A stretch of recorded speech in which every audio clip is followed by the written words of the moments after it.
What is Diablo SandNET? Let's find out together. I'm Tim Johnson. You're watching Shop Tool Reviews. What is Diablo SandNET? Well, it's a whole line of sandpaper, abrasives, even more than that.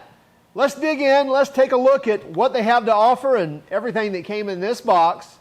And we'll talk about the pricing as well. This is just a sampling of the Diablo SandNET system. In fact, they have a website specific for this product or these products, and that is diablosandnet.com, where you can find all the different SandNET products they have. And they have everything from full sheets, as you see here, to the third sheets, as well as even sanding blocks, sanding foam blocks with the grit already built on them. You name it, they're pretty much covering the gamut, or at least trying to. And I'm excited to see this because the SandNET system offers something different than your typical sandpaper that is out there. Now, they actually have some paper as well in the fine grit when you get into wet sanding as well. But for the most part, their SandNET system is kind of what it sounds like. It's kind of a net or a pass-through system, if you will, and we'll show that here in a moment.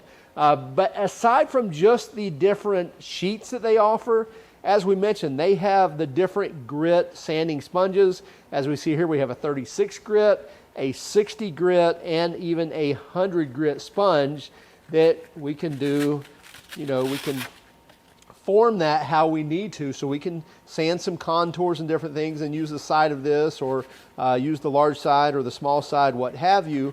But the fact that you have the different grits built right in there into the sponge is great, as well as even getting into these where they're 60, 100, and 220 grit, where you have different shapes here. So we have a sharp edge here, we have a sharp edge here, and then we have a rounded edge here, a little bit of a taper right here. We can use these different sides depending on the contour that we're sanding on. And again, we have the different grits depending on what we're sanding and how fine we're wanting to get it. Now we even get into the softer foam, like the 180 grit here, that again is a lot less firm than the other sanding blocks that we were just showing. We can wrap it around a pipe, we can wrap it around a radius corner, what have you, depending on the shape that we're sanding. So that's again a lot softer pad there, and that's 180 grit. And then we get down into your final stripping pad, so like 220, and then even into 600. So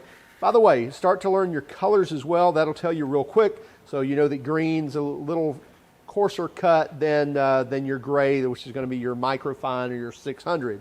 So you can get down and where you're really starting to just kind of give a scuff to the surface, or actually kind of bringing almost a buff out to it as well. We even get into the disc, so your 5-inch. I believe they also have a 6-inch available, which this is what I'm really excited for also. And again, we'll get into that in a moment. And then, as I mentioned, the full sheet, so you can cut it to whatever you need. And then your larger sanding blocks for your 4-inch by 12-inch or 4-inch by 11.25-inch strips there. And again, we have 100 grit, we have 180 grit, and then getting into our third sheets, which are your pretty common sanding blocks. We have our 80 grit, we have 120, 220, and getting even into 400 in the SandNET. And then we get into the 400 in the wet dry as well, which is your pretty typical sanding paper there versus the actual SandNET system. There's also some larger sanding blocks, which this is a pretty unique block here. I shouldn't say unique, but it's a very functional block. And what we have is a softer side on this side and a lot firmer side on this side. So this is almost like a rubber block, and this is obviously like a foam rubber. And we have different grits here from 80 all the way up to, I believe, 220. Yep, 220. And we can just mount that there on our pad, hook and loop. So put it on there. We don't have to have any stickum. We don't have to have any glue or anything.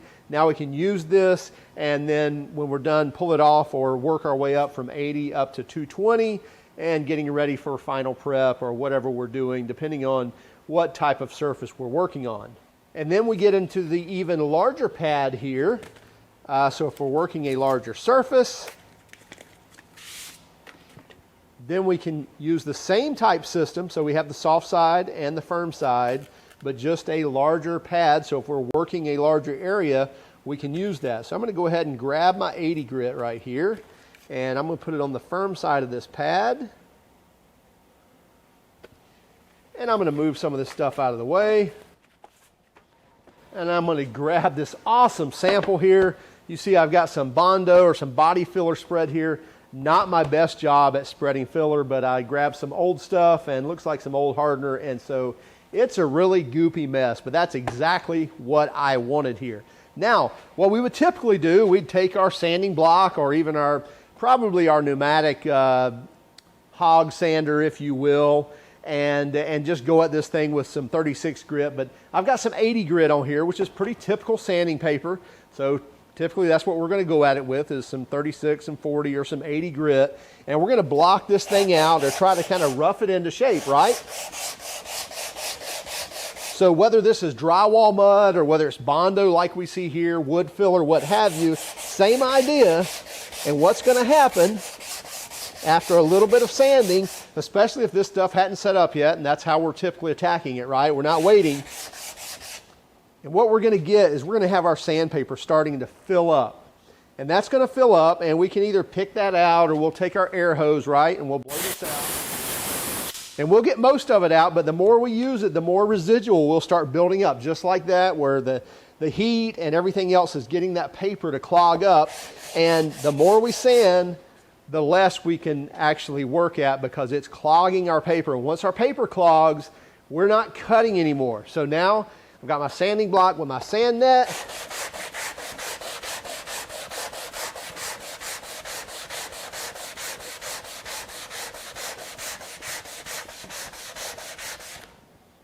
And so now I've built up my aggregate or my filler inside of the paper there, but watch this.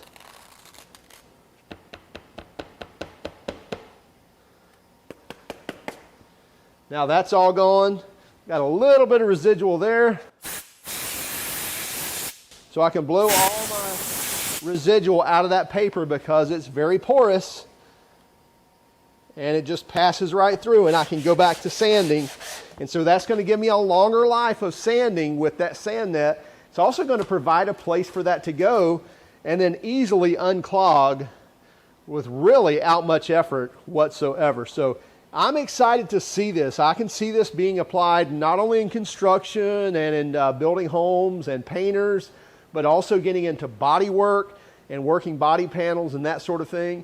And another great thing is, let's take our smaller pad here, and I think I've got, yeah, we got 220 on it.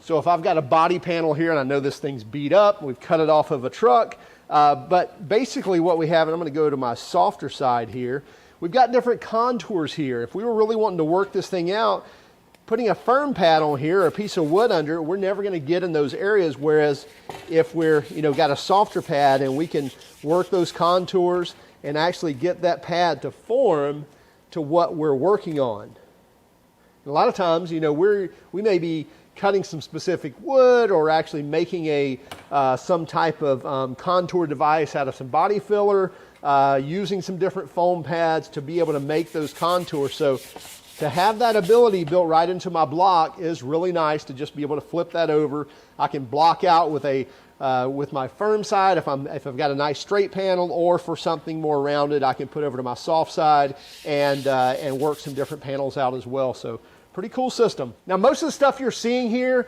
is anywhere from $3 or $4 all the way up to I think about $20.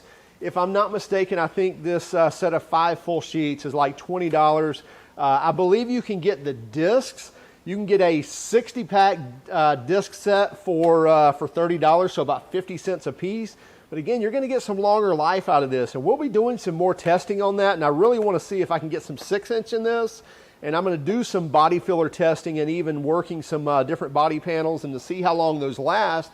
Because again, that may really pay for itself very quickly. So this is the SandNET system from Diablo. I think the Diablo SandNET system is going to be a great system regardless of what type of material you're working on, whether you're working on a car fender, whether you're working on wood, Doesn't matter if you're having to prep a surface for either paint or sealant or stain or just to bring out a luster. I think this is a great system. Now, I haven't seen up in the high ranges, like above 600, and it looks like they're getting into regular paper for that. And that's just fine, because typically when you're getting into that higher range, you're really not removing a lot of material. You're just kind of leveling things out. And typically you're using a wet system as well, or a damp system. So you're keeping all that additional material out of your paper and keeping it clear. So again, going to traditional paper after that is fine. So the SandNET system for that coarser grit, whether it be on wood, on paint, on metal, you name it, removing body filler, leveling out drywall compound, what have you, it's going to do a great job of that, especially when you get into dust extraction as well. Because now you're typically, on a sanding disc, typically you're pulling through a couple of holes, where with the SandNET system, and one thing I didn't mention, like with this kit here, it comes with an interface pad. So not only do you have a complete, sanding disc that's full of holes that's going to actually pull your dust extraction through, but it also comes with an interface pad, which when you get into sanding and things, to have that interface pad is good to have on there on your sander, on your pneumatic or your electric sander. So again, having the SandNET system, you don't have to line up any holes or anything else. So that's going to work out really, really well, even with your power sanders also. So looking forward to using this system more. As I mentioned, they have a complete website or subdomain set up called DiabloSandNET.com, so make sure you check them out. Also, keep track of us on Instagram, Facebook, and Twitter. And if you don't mind, would you hit that like button and maybe even subscribe if you haven't subscribed already? By all means, if you hated our video, give us a thumbs down, but would you let us know in the comments why? Have a great day and keep smiling.